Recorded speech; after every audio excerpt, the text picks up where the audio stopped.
Hi everyone. I am S Uttar Pradesh के YouTube channel में आप सभी का स्वागत है। पिछले सेशन में हमने परसेंटेज के बेसिक फंडामेंटल कॉन्सेप्ट्स को with variety of questions discuss किया। ये सेशन करने से पहले अगर कोई ऐसा है जिसने पिछला सेशन नहीं किया हुआ है तो पहले उसको वो वीडियो कवर करनी चाहिए। आज के सेशन का जो मेन एजेंडा है वो ये है कि जो कॉन्सेप्ट्स बेसिक कॉन्सेप्ट्स परसेंटेज के हमने सीखे हैं उसको हम और वैरायटी ऑफ क्वेश्चंस में अप्लाई कर पाए। तो लेवल जो क्वेश्चंस का है वो बहुत डिफिकल्ट मैंने नहीं रखा है। Most of the questions are of basic and medium difficulty level, उन्हीं को आज हम लोग प्रैक्टिस करेंगे। और टोटल 30 क्वेश्चंस हैं जो हम लोग आज के सेशन में कंप्लीट करने वाले हैं। तो परसेंटेज में ये सेकेंड सेशन है और आगे एक तीसरा सेशन भी होगा। थर्ड सेशन जो होगा उसमें हम लोग और कॉम्प्लेक्स लॉजिकल एंड जो एक्चुअल कैट और जैट लेवल के क्वेश्चंस हैं उनको डिस्कस करेंगे। अगर आप लोग ये तीनों सेशन करते हो तो आप कैट के पॉइंट ऑफ व्यू से and other MBA entrance exam के पॉइंट ऑफ व्यू से परसेंटेज टॉपिक को पूरा कंप्लीट कर चुके होंगे। तो जो भी इस सीरीज को फॉलो कर रहे हैं उन सभी को मैं रिकमेंड करता हूं कि you attend all the 3 sessions. तीनों के वीडियोस को आप उसी ऑर्डर में देखें। अगर कोई सेकंड सेशन में अभी डायरेक्टली आ रहा है तो मेरा एडवाइस है कि वो उसको पहले पहले सेशन को कंप्लीट करे, फिर इस पे आए और फिर थर्ड पे जाए। सो क्वेश्चन नंबर 1 से शुरुआत करते हैं। The length of a rectangle increases by 20% and the breadth decreases by 10%. What is the percentage change in its area? तो देखो, यहाँ पे आप सभी को पता है कि भाई लेंथ को हम इंक्रीज कर रहे हैं, ब्रेड्थ को डिक्रीज कर रहे हैं, तो कितना चेंज आएगा, इस तरह का कोई सवाल हमसे पूछा गया है। Just 1 second. तो देखो, अगर हम मान लेते हैं कि पहले जो हमारा एरिया था वो एक्स था, तो अगर आप इंक्रीज कर रहे हो 20% से लेंथ को, अब अगर हम ब्रेड्थ को नहीं भी इंक्रीज करते तो भी हमारा एरिया 20% तो बढ़ ही जाता। और अब हम डिक्रीज भी करने जा रहे हैं। किस चीज को डिक्रीज करने जा रहे हैं? ब्रेड्थ को। तो 10% के डिक्रीज का मतलब होता है 90% कर देना। अब अगर आप नोटिस करें तो ये जो रेशियो आपको मिल रहा है वो क्या मिल रहा है? जो एक्स था वो 108/100 से मल्टीप्लाई हो रहा है। ये क्या इम्प्लाई करता है? कोई चीज जो पहले 100 थी अभी 108 हो गई। तो अगर हमने 100 को 108 कर दिया तो हमें क्लियरली दिख रहा है कि 8% का क्या है? इंक्रीज है। और भी तरीके हो सकते थे सोचने के, कि हमने मान लिया कि जो लेंथ है वो 10 है और जो ब्रेड्थ है वो भी 10 है, तो जो एरिया निकल करके आता वो क्या आता? 100। अब अगर हमने लेंथ को 20% बढ़ा दिया तो ये 12 हो जाएगी। ब्रेड को 10% कम कर दिया तो ये 9 हो जाएगा। 12 × 9 108। हमें दिख रहा है कि 8% का क्या है? इंक्रीमेंट है। ऐसे भी सोच सकते थे इस सवाल को। सक्सेसिव परसेंटेज चेंज का कॉन्सेप्ट भी यहाँ पे जो हमने पढ़ा था वो भी अप्लाई होता है। A+B+AB/100। तो यहाँ पे हमने 20% का इंक्रीमेंट किया, फिर 10% का डिक्रीमेंट किया। अब 20 × -10/100 करेंगे तो देखो ये वैल्यू भी आपको क्या मिलेगी? 8 मिलेगी। पॉजिटिव मिल रहा है मतलब ये भी आपको क्या इंप्लाई कर रहा है? कि इंक्रीज हो रहा है, इंक्रीज। है ना? तो कई तरीके परसेंटेज में सोचने के हो सकते हैं। ये सब हमने बहुत डिटेल में प्रीवियस सेशन में डिस्कस किया हुआ है। Question number 2। A student needs to score 40% marks to pass. He gets 178 marks and fails by 22 marks. What are the maximum marks? तो देखो 178 इज समथिंग जो उसको मिले हैं और 22 उसको और चाहिए। किस चीज के लिए? पास होने के लिए। 22 मार्क्स से फेल हो गया है और जो पासिंग मार्क्स हैं ये 40% है। तो आपको पता चल गया कि जो 40% है वो किसके इक्वल है? ऐड करोगे यू विल गेट 200। अब अगर 40% 200 है तो और 40% कितना होगा? वो भी 200 होगा। 20% कितना होगा? 100 होगा। तो अगर हम इन सबको जोड़ दें तो आपको 100% मिल जाता है। इधर ऐड करते हो तो क्या मिलता है? 500। तो मैक्सिमम मार्क्स तो 100% ही होते हैं, तो आंसर क्या होगा? 500। Very very easy question. In an election between two candidates, the winner got 55% of the total valid votes. तो देखो लैंग्वेज बहुत इंपॉर्टेंट होती है, कभी कभी इन बातों पे हम ध्यान नहीं देते। तो इसको 100 में से 55 वोट मिले ऐसा नहीं है, वैलिड वोट्स में से 55% मिले हैं।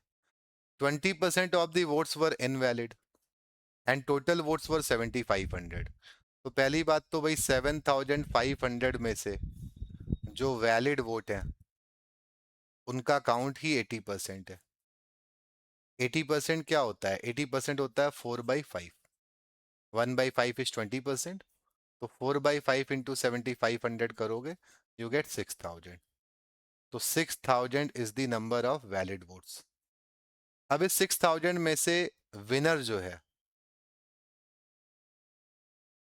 विनर को मिले हैं कितने वोट? 55%। तो जो लूजर है उसको कितने मिलेंगे? 45% मिलेंगे। तो अगर हम रेशियो की बात करें 55-45, क्या रेशियो आता है? 11:9। अब आपसे पूछा गया है कि जो नंबर ऑफ वैलिड वोट्स हैं अदर कैंडिडेट को जो मिले हैं वो कितने हैं। सो 9/20, 11:9 का तो रेशियो है। तो हम कह सकते हैं हमारा आंसर यहाँ पे क्या होगा? 9/20 into 6000, which is 2700, which is 2700। तो देखो ये जो सवाल है, इनको अगर आपको अच्छे से एप्लीकेशन सीखना है तो आपको हर एक सवाल को पॉज करना है, खुद से ट्राई करना है और उसके बाद सॉल्यूशन देखना है। अगला सवाल, अब आप इसको पॉज करिए, सॉल्व करिए और उसके बाद सॉल्यूशन देखिए। 60% ऑफ x माइनस वाई, 60% क्या होता है? 60/100। सिंप्लीफाई करके आप 3/5 लिखोगे, है ना? x माइनस वाई 40% 2/5 होता है। नहीं भी लिखते हैं तो 40/100 तो कम से कम लिखेंगे ही, है ना? अब यहाँ पे देखो 100 cancel, this is 3 times x minus Y is equal to 4 times x plus Y. तो ये बहुत ही बेसिक सा इक्वेशन बन जाता है। 4 टाइम्स के 2 टाइम्स कैंसिल कर दिया हम लोगों ने, तो दिस वुड बी 2 टाइम्स। तो 3x-2x, इधर हो गया 2y+3y। तो आपको x/y मिल जाता है कितना? 5/1। सवाल क्या पूछा जा रहा है? What percent of x is y? जो y है यानी कि 1, वो x का कितना परसेंट है? तो 1/5, 1/5, परसेंटेज में 20, सो 20%, option A. The price of sugar is increased by 25%. By what percent must a housewife reduce her consumption of sugar so as not to increase her expenditure?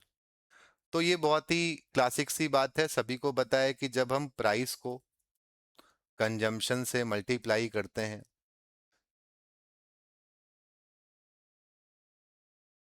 तो जो हमें ओवरऑल वैल्यू मिलती है उसी को हम लोग क्या बोलते हैं? एक्सपेंडिचर।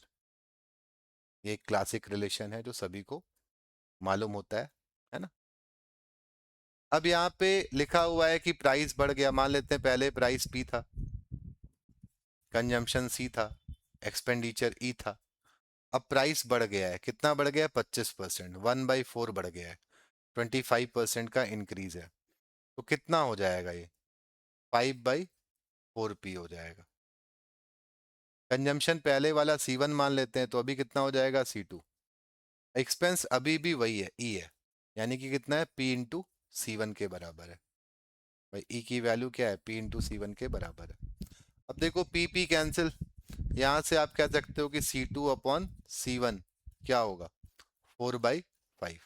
तो पुराना कंजम्पशन 5 था और जो नया वाला है वो 4 है, तो कंजम्पशन में एक की कमी आ गई, कितने पर?